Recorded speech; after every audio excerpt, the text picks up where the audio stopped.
Not long ago, I installed some home security cameras around our house. We hoped that just by having them pointed at our front door and the back gate, it would be enough to discourage any nefarious behaviors. And then COVID-19 gripped the nation. My wife and I were settling into our new normal lives, one that consisted of 14-hour days of telework, followed by collapsing onto the couch to consume unhealthy amounts of bleak news reports that dominate the airwaves. We watched as riots were breaking out when my phone buzzed an alert, person detected on driveway. I promptly pulled up the video feed to discover it was a child, too small for pedals, taking a short detour across our driveway on his push bike as his parents and their dogs were enjoying an evening walk. I thought, freaking kids, but whatever. We returned to watching the world crumble around us. The next evening, we watched as a couple carelessly waved guns at protesters walking down the street when again my phone buzzed. Person on driveway. I quickly pulled up the feed to discover, seriously, that same kid taking the same detour across my driveway. Every evening, the onslaught of bad news was interrupted. Bzz, person on driveway. It's that freaking kid again. Something needed to be done. I was determined to leave that kid a clear message.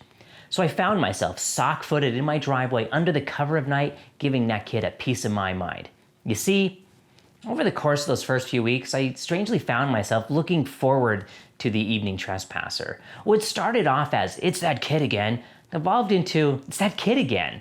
So the message I left for him, it was in the shape of 3 left turns, 3 right turns, and a short straightaway. Now instead of an empty driveway, this kid was gonna have himself a chalk racetrack.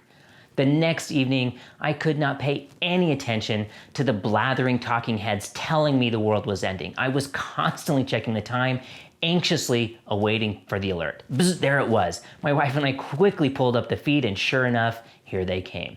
Mom notices the track and you can watch her explain it. And then you see the moment when he gets it. His eyes light up and he charges in, a left, a right, a left, a short straight, and into a downhill bend, leading him back towards the sidewalk. He dove back in for a second and then a third lap before they headed off on their way. But then something unexpected happened. I was getting alerts several times a day. The entire neighborhood was enticed to take a lap as they wandered by. Older kids on scooters and skateboards, other little kids on even littler push bikes, adults on mountain bikes, and even moms with strollers were turning laps. What I never would have imagined in a million years is in a time when we're all forced to disconnect, a few lines of chalk had connected the entire neighborhood. And that first little boy, well, I was mowing the lawn when I looked over to see him on his new pedal bike waving at me. He really wanted to thank me for all the racetracks. And that's my chance meeting that happened by chance over the course of an entire summer.